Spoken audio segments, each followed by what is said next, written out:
Occupe-toi du barbecue. C'est tout ce que tu sais faire. Ils ont hurlé lors des 50 ans de papa.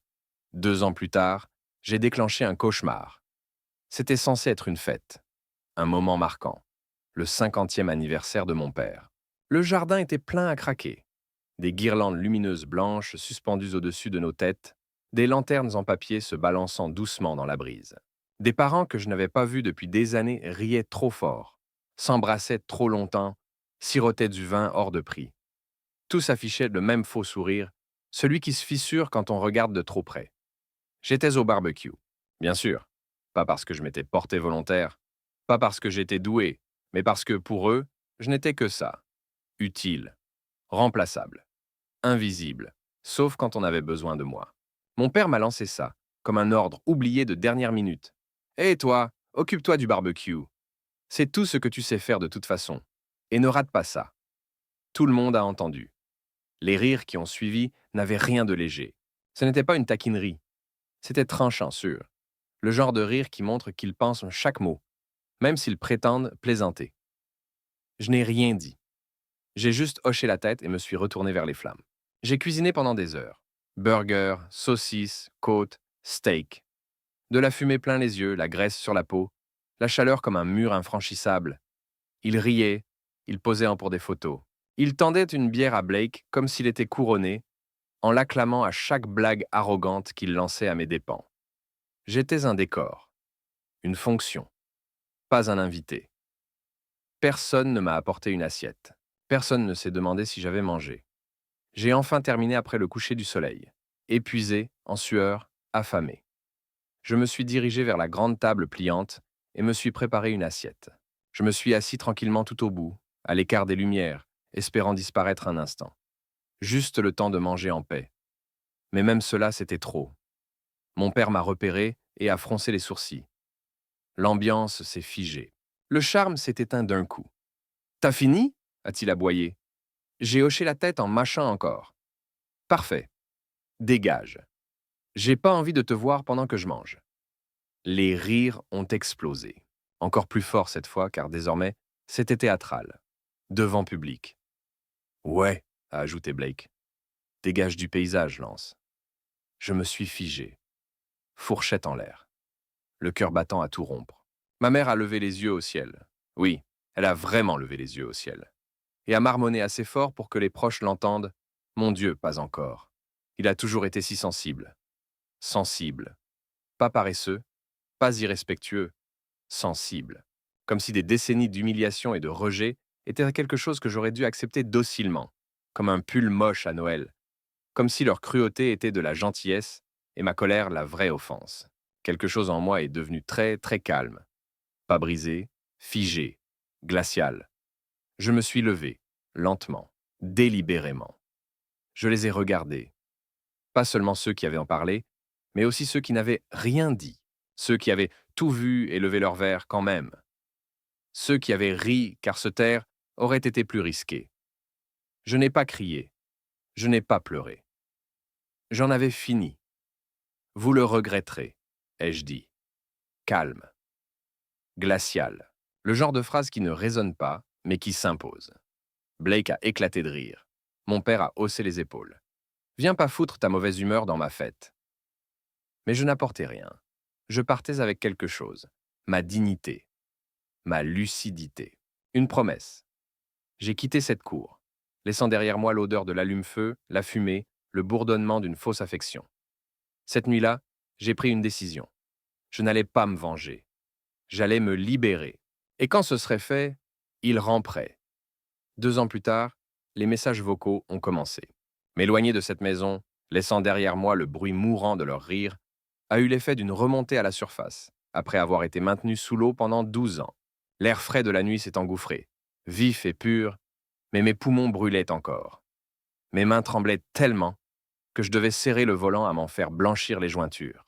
Ce n'était pas seulement l'humiliation du barbecue, ni le mépris cruel de mon père, ni la moquerie prévisible de Blake, ni la cruauté désinvolte de ma mère, roulant des yeux comme si tout cela était insignifiant. C'était le poids écrasant de l'accumulation. La paille qui non seulement brisa le dos du chameau, mais le fit littéralement disparaître.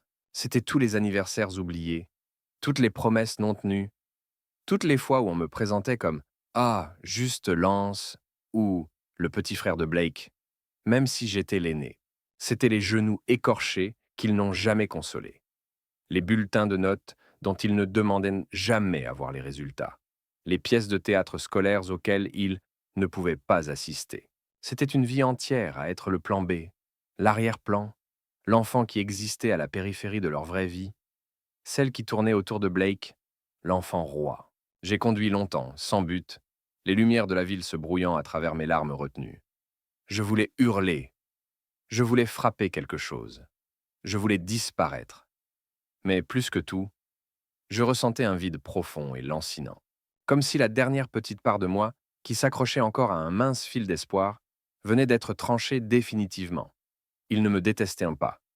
Cela impliquerait une forme d'investissement émotionnel. Ils étaient simplement indifférents. J'étais une gêne, un rappel vivant d'une époque dont ils étaient allés passer à autre chose. Une erreur dans leur vie parfaitement organisée et calibrée pour l'image. Quand je suis enfin rentré dans mon appartement vide et silencieux, le silence était assourdissant. Je me suis laissé tomber sur mon vieux canapé, l'odeur grasse du barbecue encore incrustée dans mes vêtements, et le poids de tout cela a failli m'étouffer. J'ai sorti mon téléphone et fixé l'écran vide. Qui aurais-je pu appeler?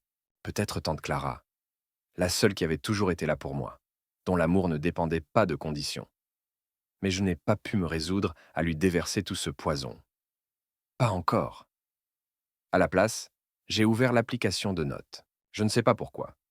Peut-être était-ce une tentative désespérée de rendre la douleur concrète, de documenter ce qu'ils appelleraient à volontiers une simple phase que j'allais finir par oublier, comme ma mère l'avait si légèrement suggéré. J'ai commencé à écrire. Une liste furieuse en flux continu de chaque blessure, chaque moment oublié, chaque mot cruel qui me revenait en mémoire. Le jour où mon père avait oublié de venir me chercher après l'entraînement de foot, me laissant sous la pluie pendant des heures. Le Noël où ils avaient accidentellement oublié de m'acheter un cadeau, blâmant la course de dernière minute. Toutes les fois où ma mère me comparait défavorablement à Blake, vantant ses succès tout en balayant les miens d'un geste indifférent. Les moqueries constantes de Blake, encouragées ou ignorées par mes parents qui y voyaient simplement des garçons qui jouent. La liste s'est allongée, comme une liane toxique étranglant toute possibilité de pardon. Pendant quelques jours, une petite partie de moi, aussi naïve que stupide, a encore espéré qu'il tendrait hors la main. Pas pour des excuses, même pas pour reconnaître ce qui s'était passé, mais peut-être juste un petit message de Gemma, ma cousine, qui m'avait au moins salué tristement d'un petit geste quand je suis parti. Ou même ma tante, sentant que quelque chose n'allait pas, mais il n'y a rien eu. Juste le silence. Leurs réseaux sociaux, que je consultais compulsivement malgré moi, n'affichaient qu'un tableau soigneusement mis en scène d'une vie familiale parfaite. Des photos de la fête, Blake et sa petite amie souriant, mes parents rayonnants et aimants, aucune trace de la laideur que j'avais subie, comme si j'avais été effacé, une erreur gênante supprimée de la photo de famille. C'est dans ces jours d'attente, de silence, à contempler leur bonheur factice, que les derniers fragments d'espoir se sont définitivement éteints. Ils ne se souciaient pas, ils ne se soucieraient jamais. J'étais fatigué d'être celui qui faisait toujours l'effort, qui tendait toujours la main, qui espérait toujours un peu d'affection. Cette fois, je n'allais pas être le plus mature. J'en avais fini d'être leur punching ball. Alors j'ai commencé à me demander, et si j'arrêtais tout simplement? Pas juste arrêter de venir, mais arrêter de faire toutes ces petites choses que je faisais toujours pour eux. C'est fou tout ce qu'on fait pour les autres sans même s'en rendre compte. Aller chercher des trucs pour mes parents, régler des problèmes techniques au hasard, réparer des trucs dans l'ancien appart de mon frère parce qu'il ne savait même pas changer une ampoule, encore moins un fusible. Je recevais des textos bizarres à minuit. Hé, tu peux regarder ma connexion Wi-Fi? Ou tu peux déposer quelque chose chez maman? Comme si j'étais le coursier de la famille, toujours disponible, toujours prêt à rendre service. Je ne disais jamais non. Je le faisais, espérant obtenir une infime validation, un court instant où je me sentais utile, où j'avais l'impression d'appartenir à quelque chose. J'étais devenu le plan de secours pour tout. Mais après ce qu'ils m'ont dit à la fête de mon père, après qu'on m'ait dit que je ne servais qu'à tenir le barbecue et qu'on ne voulait pas de moi, après leur totale absence de remords ou même d'attention dans les jours qui ont suivi, non, c'était terminé. Ce n'était plus de la colère, pas celle qui explose. C'était une certitude froide, solide. Une résolution silencieuse, durcie dans ma poitrine. Il ne s'agissait pas de me venger au sens classique, mais de leur faire comprendre les conséquences de leurs actes. Le vide laissé quand la personne qu'ils traitaient comme un outil jetable décidait de s'en aller. J'ai commencé à dire que j'étais occupé. Simple, direct, sans excuses ni explication. Au début, c'était étrange, comme si je parlais une langue étrangère. Blake, mon frère, l'enfant doré, semblait sincèrement surpris. Ses messages pour demander de l'aide pour sa nouvelle maison ou des soucis techniques restaient sans réponse. Au bout de quelques jours, son ton est passé de l'exigence à l'agacement. Il m'a écrit: C'est quoi ton problème, Lance? Pourquoi tu fais ça? Je l'ai laissé en vue. Le silence numérique amplifiait mon message. La réaction de ma mère a été plus théâtrale, comme toujours. Elle a appelé pour une fuite minime dans la cave. Quelque chose que j'aurais pu régler en 10 minutes. Sa voix était déjà pleine d'expectatives. Lance, la cave fuit. Viens tout de suite. J'ai pris une profonde inspiration et j'ai répondu, calme et ferme: Appelle un plombier, maman. Je n'ai pas le temps. Le silence à l'autre bout de la ligne s'est étiré, lourd de surprise. Un plombier? Tu es sérieux? J'imagine que tu es trop occupé pour ta famille maintenant. A-t-elle lâché le mot famille, chargé de reproches? Oui, ai-je répondu, ce seul mot comme un bouclier. Oui, je le suis, elle a raccroché. Mon père, qui d'habitude restait à l'écart des conflits familiaux, s'en est mêlé. Il a appelé, sa voix hésitante: Ta mère est contrariée, Lance. Tu devrais passer. Ce n'était jamais pour moi. Toujours pour préserver leur confort. Non, peut-être la semaine prochaine, ai-je dit, une formule polie qui voulait dire jamais. J'ai commencé à poser de petites limites fermes. Ignorer leurs appels après une certaine heure. Mettre les discussions de groupe en silencieux. Refuser les invitations avec de simples excuses, sans détail. C'était révélateur de voir à quel point mon temps avait été accaparé par les courses, les réparations, ou ma simple présence à des événements où je me sentais invisible. Il y avait une satisfaction silencieuse à récupérer ce temps, à ne plus être la solution automatique à leurs moindres soucis. Environ 2 semaines après l'anniversaire de mon père, leur attente décontractée s'est transformée en irritation, puis en frustration. Blake a appelé, la voix serrée. La télé de la chambre d'amis ne marche toujours pas. J'ai besoin que tu viennes la régler avant la soirée-jeu. Soirée-jeu. Dans cette maison où il m'avait clairement fait comprendre que je n'étais pas le bienvenu. Le culot m'a presque fait rire. Je ne suis pas ton service après-vente, Blake, ai-je répété. Cette phrase était devenue mon mantra. Il a raccroché. Ligne coupée. Ma mère a ensuite tenté de jouer sur la culpabilité avec un message. Tu sais que ton frère est très occupé, Lance. Tu ne devrais pas lui compliquer la vie. J'ai simplement répondu: Moi aussi, je suis occupé. Elle n'a pas répondu. Le prochain événement familial obligatoire était le dîner officiel d'anniversaire de mon père. D'habitude, j'étais là en avance, je préparais, je servais. Cette fois, je suis arrivé en retard, alors que tout le monde était déjà à table, avec un petit sac contenant mon propre repas. Le sourire de ma mère était crispé. Lance, où est la salade de pommes de terre que je t'ai demandée? A-t-elle demandé en me fixant. Oh, ai-je répondu d'une voix posée. Je n'ai jamais accepté d'apporter quoi que ce soit, maman. Peut-être que tu aurais dû demander à Blake. Une lueur de colère a traversé son regard, mais elle s'est contenue. Blake m'a lancé un regard noir depuis l'autre bout de la table. Le dîner a été glacial, l'atmosphère pesante de tensions non dites. J'ai mangé mon repas, je suis resté silencieux et je suis parti tôt. Cette sensation familière d'être un étranger était plus forte que jamais. Mais cette fois, c'était mon choix. Les gens ont commencé à remarquer. Pas seulement ma famille proche, mais aussi les autres. Tante, oncle, cousin. Ma tante m'a envoyé un message après le dîner d'anniversaire gênant. Tu avais l'air étrange, Lance. Tout va bien? C'était un rare moment de véritable inquiétude, vite étouffé. J'ai répondu brièvement pour détourner. Tout va bien, tante Carole. Juste un peu fatigué. Elle n'a pas insisté et la conversation s'est arrêtée là. C'était une petite interaction, mais elle montrait l'onde de choc croissante de mon retrait. La famille était tellement habituée à me voir dans mon rôle, celui de l'aidant invisible, que mon changement d'attitude perturbait l'équilibre, forçant les autres à constater le vide que je laissais. J'ai croisé Blake à la station-service quelques jours plus tard. Nous étions à des pompes opposées, une voiture et tout un monde entre nous. Il m'a vu, a plissé les yeux, m'a fixé, puis s'est tourné vers son ami et a ri, disant quelque chose que je n'ai pas entendu, mais que je n'avais pas besoin d'entendre. Ce mépris m'était familier, mais cette fois, cela ne m'a pas blessé. Cela n'a fait que renforcer mon sentiment d'avoir pris la bonne décision. Je lui ai brièvement fait un signe de tête, un simple « je t'ai vu », puis je suis parti, sans échanger un seul mot. Mes petits actes de défi commençaient à s'accumuler et leur compliquer concrètement la vie. Un soir, ma mère a appelé, paniquée. « Lance, le courant a sauté dans la cave. J'ai besoin que tu viennes réarmer le disjoncteur, tout de suite. » Une autre tâche classique pour moi. Je l'imaginais debout en haut des escaliers du sous-sol, les mains tremblantes, complètement désemparé, sans son réparateur attitré. « Je ne suis pas chez moi, maman, » ai-je répondu calmement. « Demande à papa. » Un cri d'indignation. « Demandez à ton père. Il ne sait rien faire. Tu es égoïste. » Sa voix montait dans les aigus. « Tu as dit que j'étais une erreur, tu te souviens ?»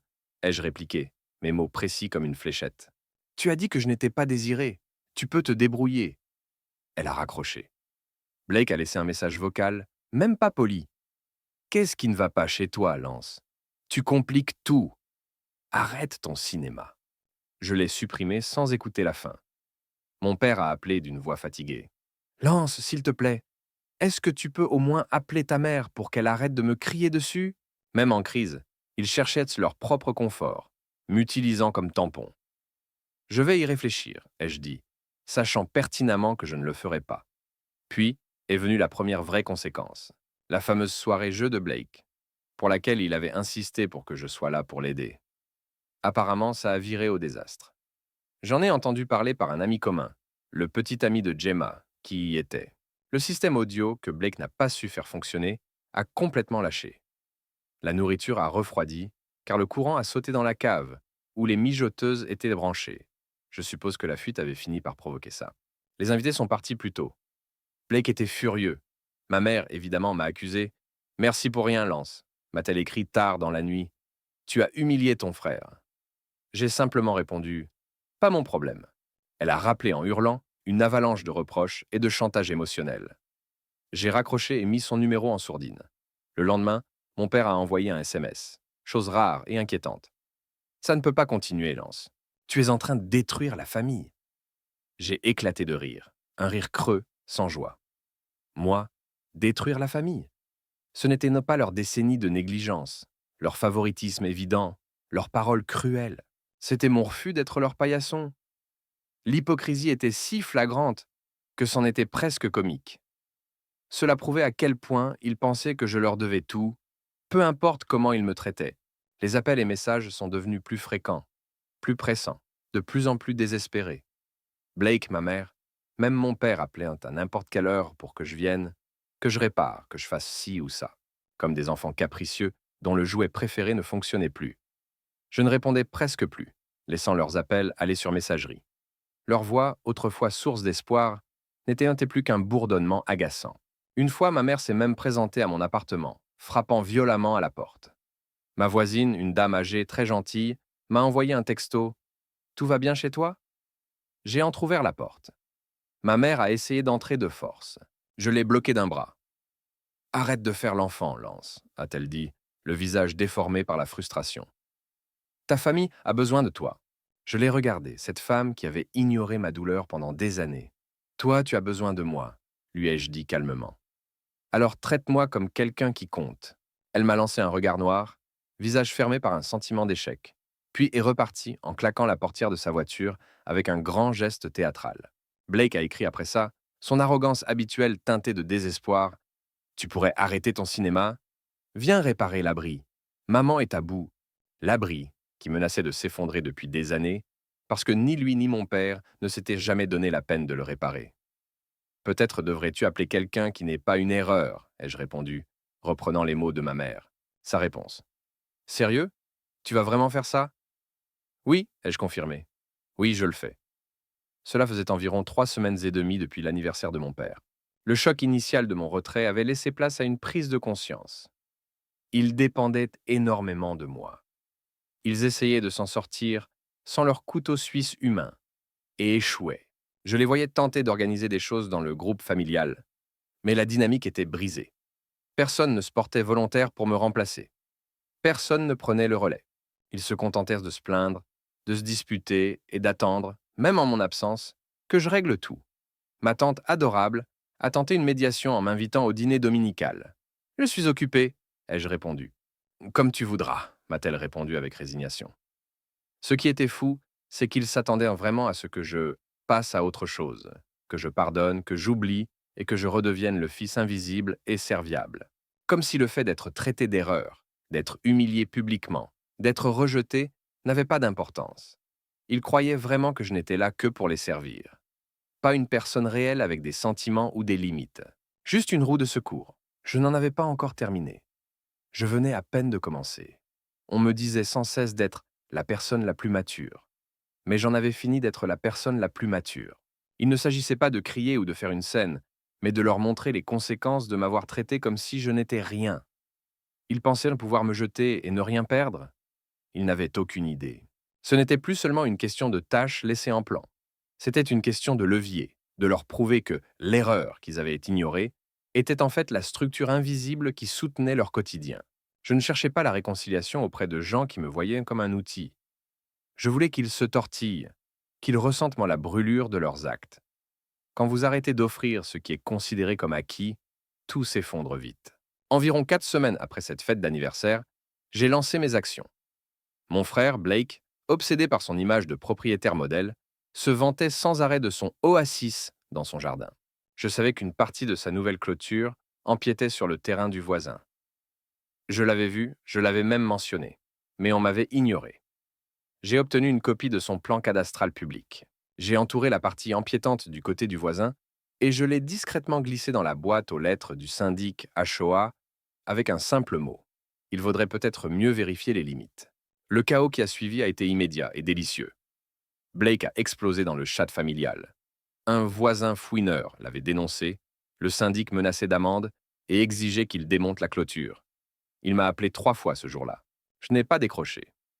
La voiture de ma mère était toujours en panne et elle attendait de moi que je règle le problème. Elle se plaignait sans fin des garagistes et du fait que personne n'aide leur pauvre mère. Je savais qu'elle devait assister bientôt à une réunion importante de son groupe d'église. Je l'ai appelée, brisant mon silence. Tu as besoin d'aide pour ta voiture, maman? Une lueur d'espoir dans sa voix. Enfin. Tu reviens à la raison? Non, l'ai-je interrompu. C'était juste pour te dire que tu devras te débrouiller seul. J'ai raccroché. Son texto a suivi immédiatement, rempli de rage. Sans cœur! Comment peux-tu traiter ta mère ainsi? Ma réponse a été cinglante. Personne n'appelle son fils une erreur et s'attend à ce qu'il règle ses problèmes. Mon père a essayé de s'interposer et est venu frapper à ma porte. J'ai entr'ouvert. Lance, parlons juste un instant, a-t-il dit d'un ton apaisant. Tu vas trop loin. Vraiment? Ai-je répondu, un sourire froid aux lèvres. Je ne crois pas aller assez loin. Il a tenté d'entrer, je l'ai bloqué. Ne fais pas l'idiot, a-t-il lancé. Nous restons une famille. Pas après la façon dont vous m'avez traité, ai-je répondu en refermant la porte. Les appels ont redoublé, de plus en plus paniqués, désespérés. Blake a appelé à minuit. J'ai décroché une fois. Il s'est lancé dans une tirade. Amende du syndic, compte bancaire à découvert. Je ne l'avais pas renfloué. Abri de jardin qui fuyait, maman en train de craquer. Tu disais que personne ne voulait de moi, Blake, ai-je répliqué. Pourquoi m'appelles-tu maintenant? Silence. Puis, il a juré et a raccroché. Le lendemain, il s'est pointé à ma porte, frappant violemment. J'ai ouvert. Il a tenté d'entrer de force. Je l'ai repoussé. Fou de rage, il a tenté d'attraper mon téléphone. Repose un doigt sur moi, ai-je averti d'une voix glaciale. Et j'enregistre tout pour le transmettre aussi au syndic. Il s'est figé, les yeux écarquillés, comprenant que je ne plaisantais pas. Il est reparti en claquant violemment la porte de sa voiture. Puis sont venus les suppliques. Le message vocal de ma mère à 3 heures du matin, en larmes, « S'il te plaît, Lance, parle-nous. On ne le pensait pas. Que faut-il faire pour arranger ça ?» Blake a envoyé un texto en majuscule. « Tu as gagné, dis-nous ce que tu veux. » Mon père a écrit un simple message, brut. « Ne nous fais pas ça. » J'ai bloqué leur numéro. Ils me voulaient dehors. Maintenant, face au vide que je laissais, ils n'arrivaient plus à gérer. J'avais repris mon pouvoir. Mon silence était ma réponse.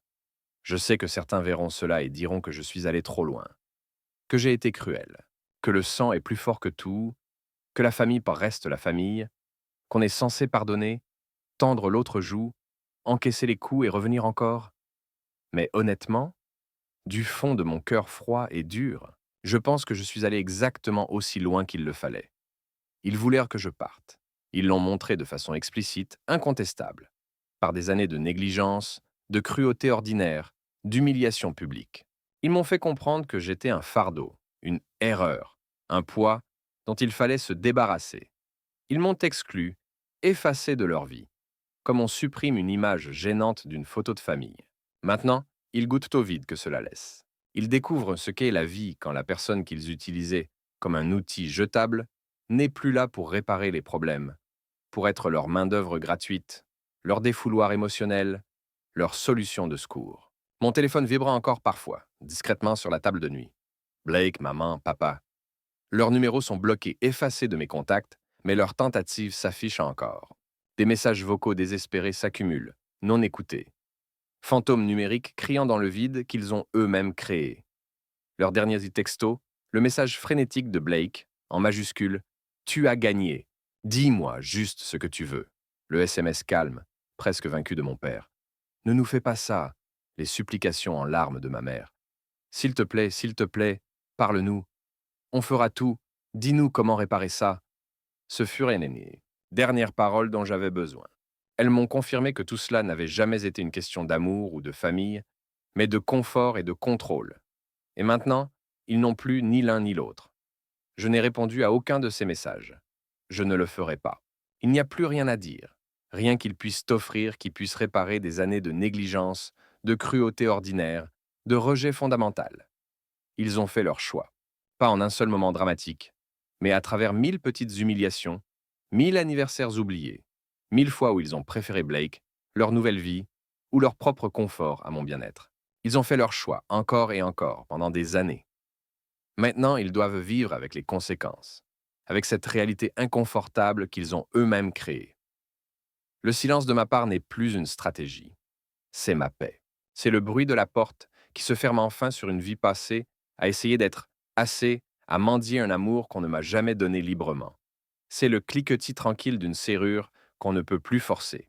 C'est l'absence de leur bruit, de leurs exigences, de leurs critiques. C'est l'espace immense et apaisé où régnait autrefois la douleur constante de leur négligence.